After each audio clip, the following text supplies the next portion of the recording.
Hey guys, how you doing? This is Manga, etc. and I'm here today to bring the review from My Hero Academia, Manga Chapter 430, the very last chapter. So as you know, if you're a regular here on the channel, you know that for the longest of times I've been saying there needs to be a payoff. This epilogue was stretched out through about 10 chapters, and I was saying to myself, mangaka don't usually do this, they usually just wrap things up in sometimes an extendedly long chapter, but never this much chapters. And I thought, because we were getting this kind of for the first time, at least for me, I thought, okay, cool, when it's all said and done, there'll be some sort of payoff for why it was so long. This really seems like he just wanted to finish in a nice round number, but hey ho, it is what it is. So within this chapter, we kind of get so towards the end of the chapter we get a flash forward, and we basically get bits and pieces here and there. So before the flash forward, we basically just told, alright, cool. At some point, Deku's embers within him, they ran out, and he was therefore quirkless again. The way I kind of see it is, because of what happens at the end of the chapter, which I will touch upon later, I'm gonna assume that he was able to finish like his schooling years. So I do believe, although at the end of the chapter he is quirkless, I do believe at some point he got his hero license. So but we flash forward 8 years and we see a couple of things, and now I was saying it previously as well, there's going to be a change in Hero Society. I feel like this chapter just touched upon it a little bit, but I feel like we would have dived into it a little bit more. I feel like the mangaka was trying to kind of show us things, but they didn't really hit hard enough, at least not for me. But we start things off, we're in it's probably the same school that Deku went to, but we see some random kids, and it's basically during this bit of the chapter we find out. I'm gonna address this one first. So it seems like General and Love went into some company together. That information, at least for me, not needed at all. Don't care about them at all. But the other two pieces of information were kind of needed, and I get why they were thrown into the chapter. However, I feel like one of them doesn't make sense. So the first one, because of how Hero Society is now, it's only people with real quirks who are getting admitted into hero schools, and that makes sense to me simply because of the fact of there's not a need for heroes, so therefore they won't enroll anyone and everyone. So people with the lesser quirks, like that guy within this chapter, and for example, like if we look at class 1 as an example, the guy who can control animals, our favorite perv, and just other people as well, because there's not such a big need for heroes, people like that are not being allowed into hero schools, on the hero course at least. And so yeah, there's that. So that makes sense to me because it's a change in hero society. Doesn't what made less sense to me is the fact that Hatsusumi, I think her name is, she's blowing up. Her gadgets are blowing up, and it's not that because it's been hinted from very early in the series that she's good at what she does, and it makes sense that that's the career path that she followed, and it makes sense that she's blowing up in that field. However, it doesn't make sense that she's blowing up in this field in how Hero Society is at this present moment in time, because there isn't such a big need for heroes. Although she would have the intelligence, the smarts to do this and pursue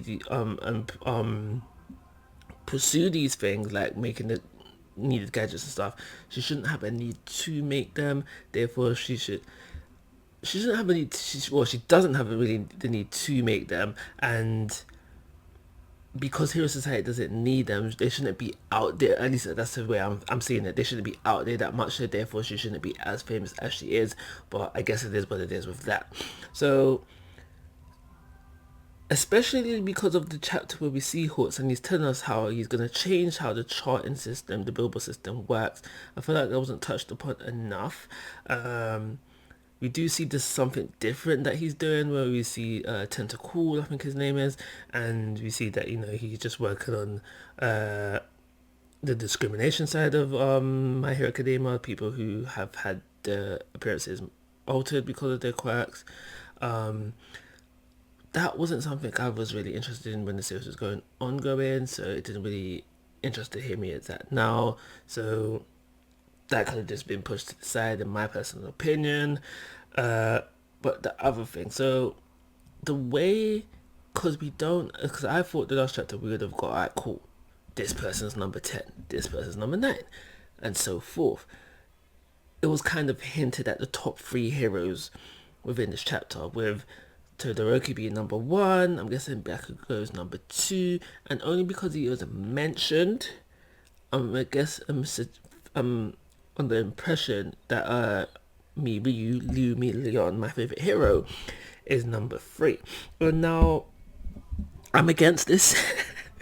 Being a Ryu fan, I'm against this. But in all seriousness, Ryu, his introduction, epic. No one can deny that. But after the overhaul arc, they done him dirty. His comeback wasn't as good as it should have been, and his involvement in the last war should have been more. He was played as a joke, and he was played as a joke within this chapter as well. In all honesty, go watch my video and where I've placed everyone else in the end of the series, but I still feel like because there's popularity involved within the rankings, Ryu, who was said to be the one closest to be the next symbol of peace, should have been the current symbol of peace. But it is what it is with that. Now I'm going to move on to the fact that we don't really get to see Class 1A. 8-year time skip, and we don't get to see what the majority of the class are doing. Granted, there is a lot of them, but we skip over most of them. There's a nice panel of all of them at the very end, but not much then. There is a team up with, I think, who is it involving? It's involving Neuravity, it's involving, I think, Floppy was in there as well, obviously Ida, and 4 people crazy. So if they've done a little team up thing and they're going around, they're doing something different, where previously, at least if I'm remembering correctly, all the hero team ups that we learn about as the series is going on is just for the action side of things, whereas this team up is more involved in schooling / educating the new generation. So again, another look at how Hero Society has changed because of the defeat of All for One. But I'm not really feeling it. Didn't hit as hard as home. The whole Hero Society thing has changed now. So Deku is a teacher in UA at the end of the series. So this bugs me simply because he is now quirkless, and now we know now that Hero Society has changed and that they're only accepting people with hero quirks, good quirks, and he's now a teacher teaching these people. Now granted, he's probably not he's probably just a home teacher where he's only doing the book stuff and study stuff, but even still, I feel like Deku has no business being a hero whatsoever. And so find that out was just really, really kind of thing.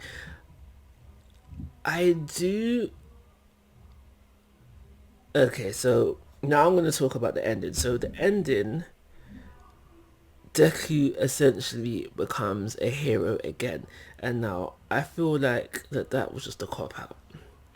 The series should not have ended with Deku getting. Would I have rathered it actually? I was about to say I would have rathered that he got a new quirk, or his One for All was still there in some capacity, but yeah, definitely not this whole battle suit. So he essentially, it's a cop out. There was no reason for him to lose One for All if he gets this suit, because it's the same suit granted improved, that All Might used, and All Might was throwing out everybody's quirk. From Class A at least, but everybody's quirk. So with this suit, he is now back as a hero. I don't feel like that's the series should have ended. Me personally, Tekla would have died, but him being quirkless and leaving off essentially doing what All Might did for him at the very beginning of the series would have been a better, definitely a better way to end the series, because we have that, and then at the very end you want to throw in this, oh yeah, by the way, Deco, I've got a suit for you. Yeah, so I would have left it at that. However, I would have had, because we learned that this hero has some sort of quirk, it's just not suited to the new hero life. They want to get him into school. I would have had him quirkless. I would have had him quirkless, and you could have even thrown in, because Hero Society is now changed, it is harder for quirkless people to become heroes. However, because of the involvement of tech, it's not impossible. And we could have, even though we wouldn't have seen it, we would have just basically got hints to the fact that this kid who had like similarities to Deku, we see him do the whole same thing, he would have gone, he would have had the same problem as Deku beginning of his journey, but however he would have taken a different route to it. He would have gone the tech route. He would have been the quirkless hero who relied on tech, rather than the quirkless hero who just so happened to got blessed with a quirk. But yeah, I think that's everything I gotta say about the final chapter of My Hero Academia. Like I said previously, I had different expectations for how I thought the series would end. So check out my ranking video that I did for the end of the series of My Hero Academia. And yeah, so the series is over, but My Hero Academia content will still come from the channels. Check out What Ifs, and more soon come. Yeah, more soon come. So I'm going to give this chapter a 2-star rating. Wasn't a good ending at all, but like always guys, I'm asking for your thoughts and opinions. If you haven't already, please go to my YouTube channel, but most importantly, take care, have a nice day.